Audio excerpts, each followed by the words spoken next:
theta healing, crystals, essential oils. I work with the angel, and I've just started to work with some animal spirits.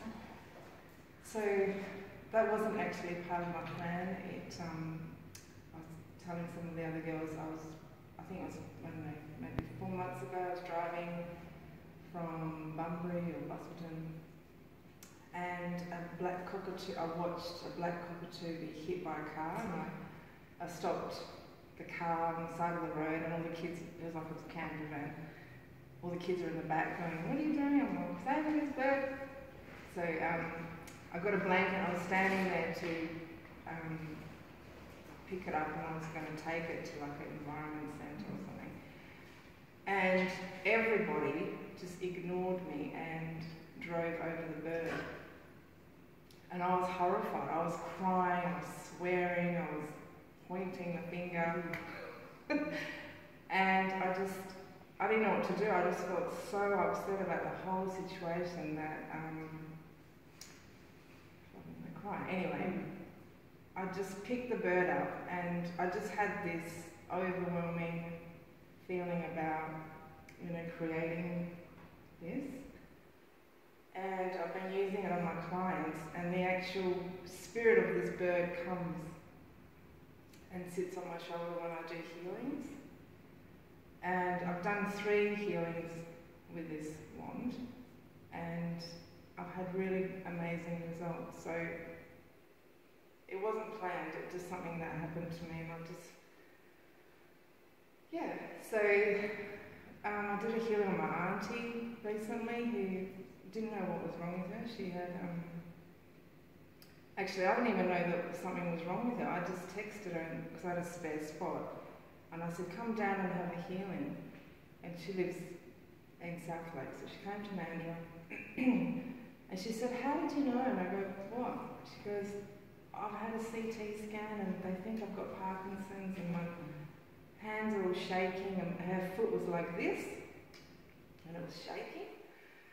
I was like, "Oh my God," because my mum died in November, and that's her sister, so I was like, "Oh," but no, it's fine, it wasn't that. Anyway, so,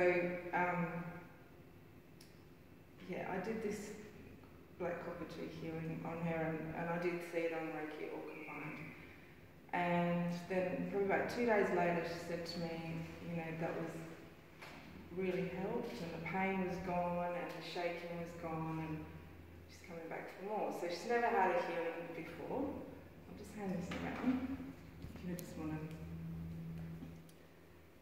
see what that feels like. Anyway, so I don't know how much you know about Reiki or energy healing. Do you know anything? A little bit? A little bit. So I think a lot of people use Reiki in their healings. I had Reiki first time by accident. I was walking through Gelston, and there was like this cool little house thing. And I walked in, and there was like a table that was by donation, and I had 3 healers. There's a pilot's come. And there was 3 healers working on me. And then afterwards, I was crying and crying and crying. I was so embarrassed. I was thinking, what is wrong with me? and they're going, "Oh, it's normal." I'm like, "What's normal?" I'm like, I can't stop crying. And they're going, "Oh, you're having a release." I'm like, "What the hell is a release?" I was freaking out. And then I think after that, my life kind of changed. And I realised Reiki, I have to learn Reiki.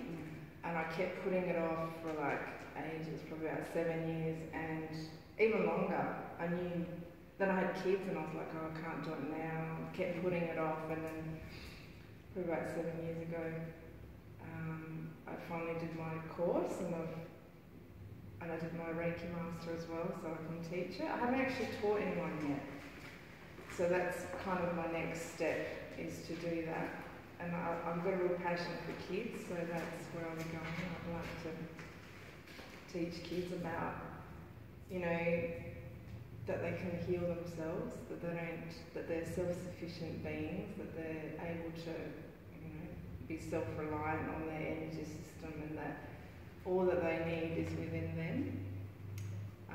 And I think that would really help humanity if we taught that at school. So that's my next step. What can I say about Reiki? There has been quite a lot of research done about Reiki because it's helping a lot of cancer patients with their stress and blood pressure and pain.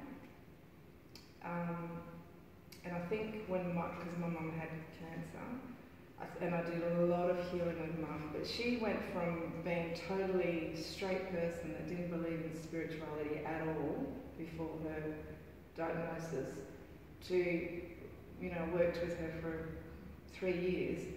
She had a kundalini release where my dad's ringing me up going, I don't know what's wrong with her, she's running in the backyard naked with her arms flapping around. He goes, what's she doing? I'm going, don't worry, it's just a kundalini release. He's going, what the F is that? I'm going, it's when the snake starts to wake up in the pelvis, and I think I really freaked him out. Just, Dad, it's fine. She will come down and she will heal.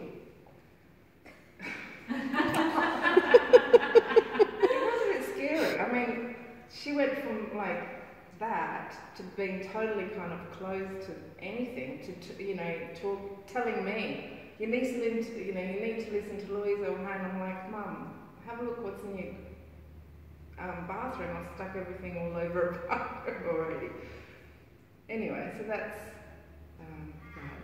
I'll just tell you a little bit about theta healing. So that's something that I was drawn to. It's the lady that created it is actually a naturopath and a psychic, and she healed herself from a cancer that was in her leg.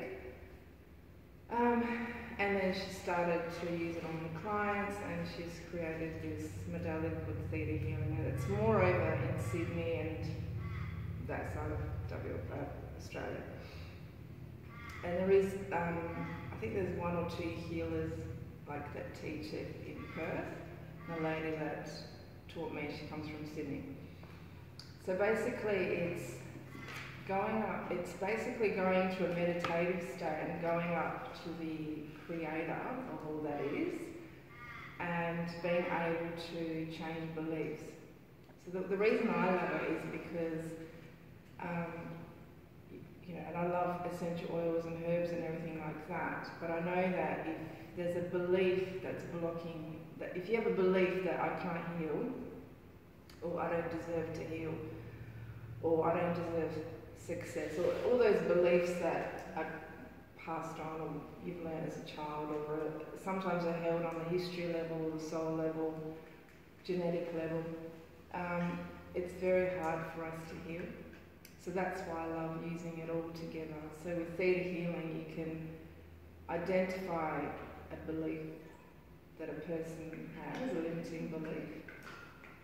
And the essential oils help as well because they, you know, everything has energy. But with theta, it's very quick and you get down to business. So you can have counselling for 6 months, or you can have a session, and we're not talking about what happened. It's not like getting stuff off your heart. It's like, let's find out what the limiting belief is behind your addiction or your, you know, self-sabotaging or whatever.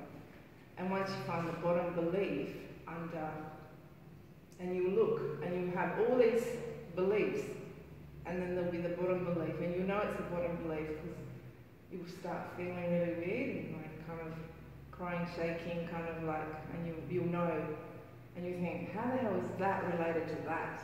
And it is. And you clear it. And then obviously you have to, with that, it comes a responsibility, the person that's having the healing, you need to learn about language and what we speak, because what we speak is what we manifest.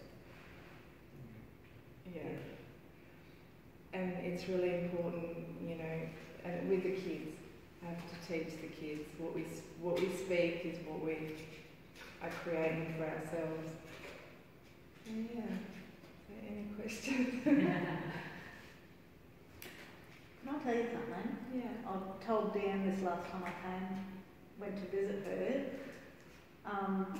black cockatoos are my totem animal. Yeah, and I think they're mine too. And I know when this whole row 8 debacle was going on, everyone was just like, oh my God, you know, it could be different reasons.